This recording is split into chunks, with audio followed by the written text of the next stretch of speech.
The Second World War was the palmy period for self-propelled guns. And of course, the Germans were the ones putting the most effort into them.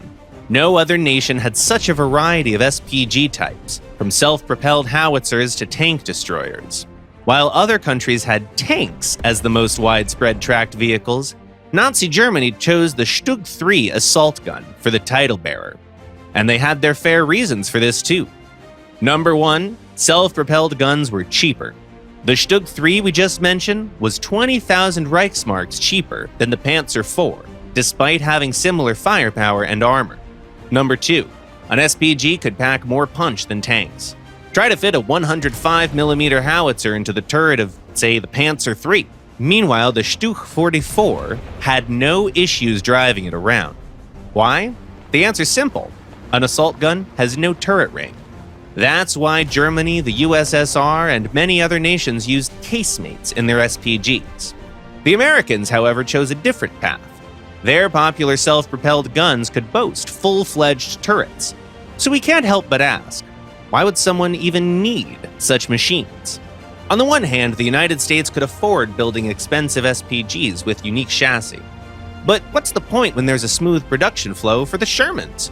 Among other things, it was different from its counterparts, thanks to its extra-large turret ring, no less than 1,750 millimeters. If you need something for scale, the heavy IS-2, with its enormous cannon, had a turret ring that was only 50 millimeters wider. That's why the Sherman was so good as a platform for heavier calibers. So why reinvent the wheel when you can just take a good tank and change it a little? That's how the American engineers started their work. They made the armor thinner, removed the unnecessary coaxial machine gun, and installed a new open turret. It had no turret platform or electric drive, and the open top provided an excellent view.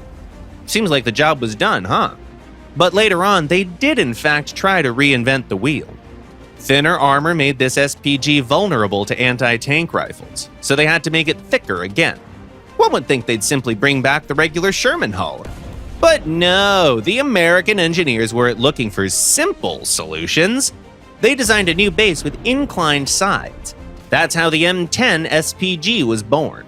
Was it worth it to create an entirely new chassis to save a couple tons?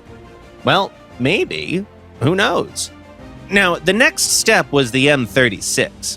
Its turret armor was better, it received a hydraulic drive, and all of it made the SPG that much closer to a tank.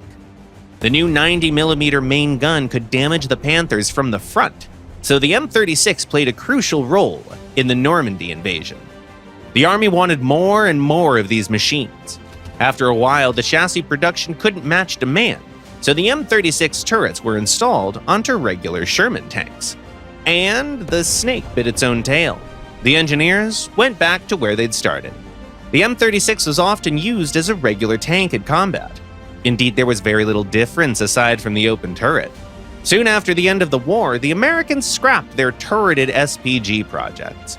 Together with the rest of the world, they learned their lesson. The best tank destroyer is another tank.